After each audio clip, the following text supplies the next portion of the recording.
Fire extinguisher છે એનો ઉપયોગ છે કેવી રીતે કરવો એ આગ લાગે ત્યારે એનો ઉપયોગ થાય આપણે બધાને ખબર જ છે.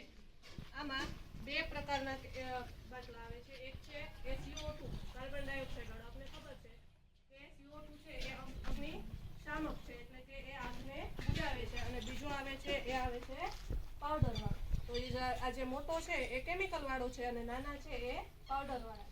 હવે આપણે જોશું કે કામ કેવી રીતે કરે. જો આ બાટલો છે એમાં પેલા પિન છે. પિનને શું કરવાનું છે તો કે કાઢી નાખવાની. પિન નીકળી ગયા પછી આ જે છે એ ક્યારેય કોઈની ફેસ સામે અથવા તો બોડીની સામે રાખવાનું નથી. કઈ સાઈડ રાખવું? જે સાઈડ આગ લાગી હશે એ સાઈડ. કોઈ વ્યક્તિ ઉપર આનો પ્રયોગ થાય નહીં. અને ક્યારે પ્રયોગ થાય? જ્યારે આગ લાગી હોય ત્યારે જ. એના સિવાય આનો પ્રયોગ કરવાનો નથી.